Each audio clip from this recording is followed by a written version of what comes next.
sing the first part of Do Your Ears Hang Low. You know,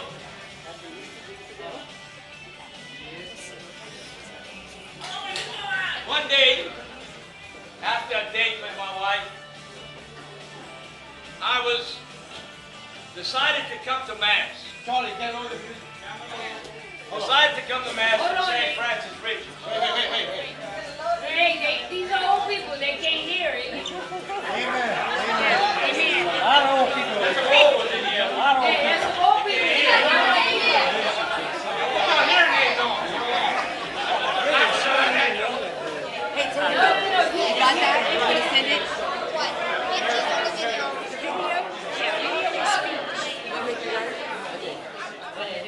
Okay. Come in. So, Kneel down. I decided to go to Mass at St. Francis Regis. Walking out of Mass, I meet Mr. Ray Sturgis. Crazy things happen in life where why in the world did I ever come here? Ray Sturgis looked at me walking out of church. I knew no one.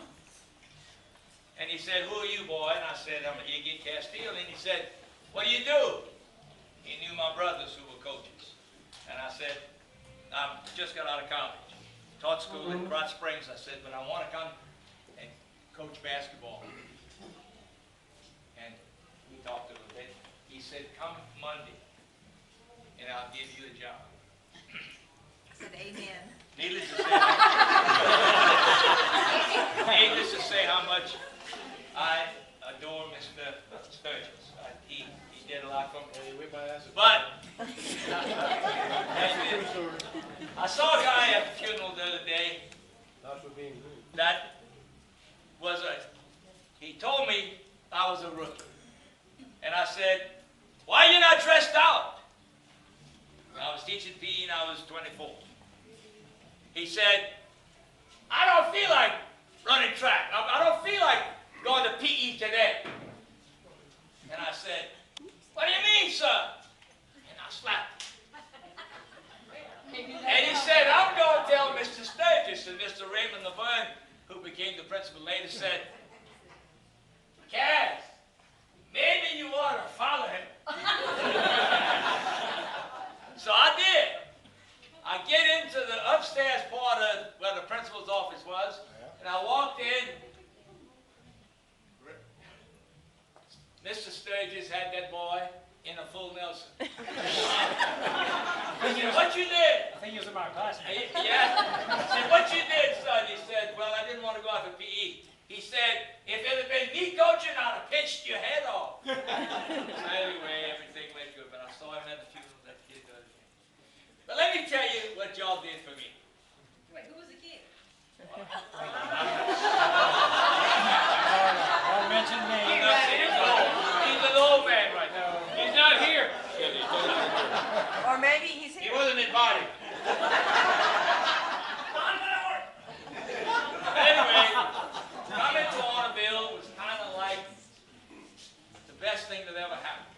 I tell people all the time about you. I talk about things that each and every one of you have done. Your families have done. And I know that so many times I have done some stupid things when I was coaching.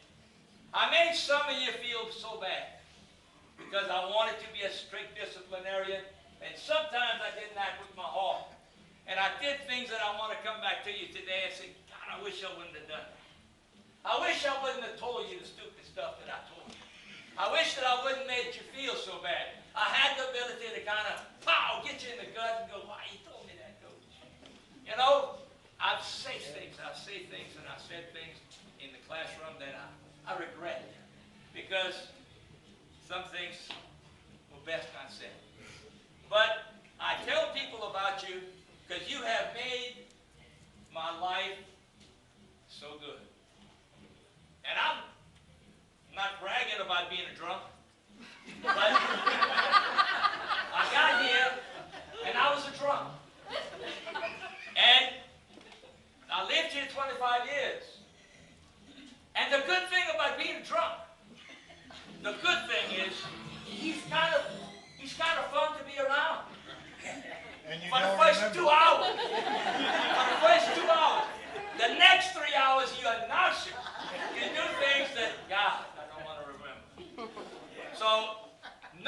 place on earth would have accepted me like you did. I remember telling a little girl, and she's here, on a Monday morning, I'm hanging over so bad. And I said, go see Landry and tell him I don't care what you said. I'm dying. I got the worst hangover in the world. And Harriet would get me. In a little vial. I had no idea what he got. But I felt good after that.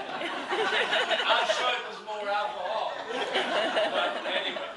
But you people put up with me, and y'all encouraged me to have so much fun. Our Halloween was the greatest thing, and we did so many fun things with all of y'all.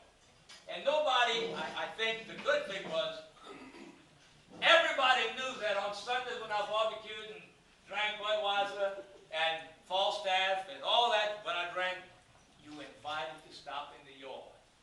And we would play, we would have fun, we would maybe play touch football or go in the lot, and Joe Darby would run us off. But we did things in Arnaudville, and y'all did things with me, that made my life so fabulous. And people got to know Iggy because of what I did here. My coaching. You beautiful white folk. In Arnaudville, we established something that nobody else had. We were all white, and we were playing in the black world. We played against them. I remember we beat one team, I think they had 2 7-footers. And we kicked their asses. We beat them to death. But anyway, you guys, you people here, when I think about you, and I think about the things that we did together, were phenomenal. The things that we won, the games, our record, it was absolutely unbelievable.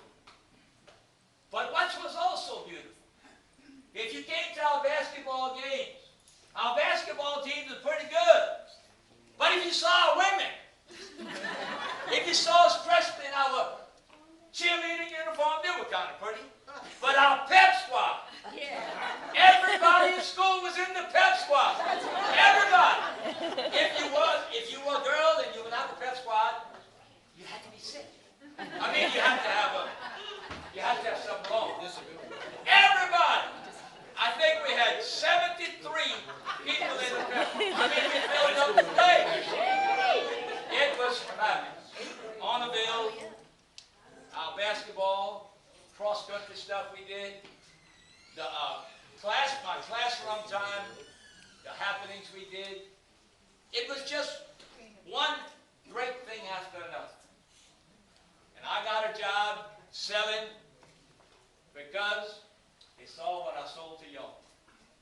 And I hope the greatest thing that I sold to y'all was that. It's not enough just to be good. It's not enough to be good. You got to be great. You got to be great. Anybody can be good. Anybody can be good. You wake up in the morning, go to work, get your check. But if you get to work and you kicking butt and you're going to get a raise, boom! That's what it's about. That's what it's about. It's like 5 little white boys who are little boys, little tiny forks. The biggest kid I ever coached was Ray. Where's Ray? Ray. And look at him. I'm as taller than him almost. You know, he was. I think Ray. Go ahead, no. Larry Thomas. Black. Larry Thomas. I wish Kirk was here. Kirk said I like Larry Thomas more than him. And if you knew Kirk, maybe you would understand. Kirk has a letter for you. Kirk sent you a letter. Kirk sent you a letter he wants you to read in a minute. But anyway, you know, we had, speaking of Larry Thomas, he is the only kid that I coached whose shoes I shoes I shine. We would dress up, if you remember. I would buy you sweaters and blazers and all that crap to look good. Better than anybody else when we go to a team. When Arnaudville Bears walked in, we were stunned. We were pretty. Well, you had a pretty coach. And then our cheerleaders looked pretty good. And then our pep squad. Oh my God! People would come to our game just to see our pep squad. And then our cheerleaders. It wasn't bad. But Larry Thomas came to my house. I remember I said, when we were going somewhere, and he walked in, and his shoes were terrible. I said, Larry, you've got to do better than this. So I gave him one shoe, and I took the other. They were about that long. I took the whole shoe polish. I didn't have no polish nothing. But I did shine Larry Thomas' shoe. But what y'all did for me gave me an opportunity to go into a business and to kind of succeed. Y'all taught me a lot. I owe y'all more than you can imagine. And if ever you need anything, that's three things.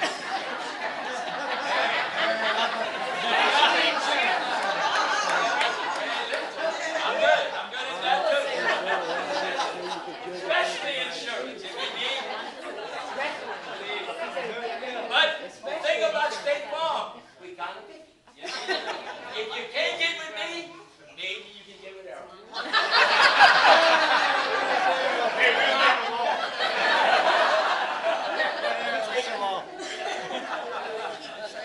I just wanted to say something. I'm probably the only one here that played basketball at Arnaudville pre-Iggie Castillo.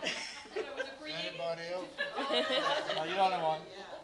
Anyway, Coach Laverne was our coach for 4 years that I was there, and of course brought Iggie into the world as a basketball coach. And you know, Iggie's talking about things that you regret doing, and I remember Mr. Laverne always had a little cigar stogie in his mouth. And I guess I wasn't playing quite up to par that night. And he called me in, and he had his little cigar stogie on the seat next to him. I came in, you know, and he grabbed me and he sat me down. Of course, I had a big old cigar stain on my tongue. I will never, ever forget that as long as I live. But Iggy and I had some good times while he was coaching. I remember we used to go to the meetings at UL and meet with all our friends, and most of the time make it back. We would make it back, but only Paul was sold. He'd bring it to the door. I remember that screen door where Don and Betty used to live. Boom. Yeah. Okay, I'm home. All right. Anyway, thank you all so much for everything you've done for me. Thank you for loving me, even when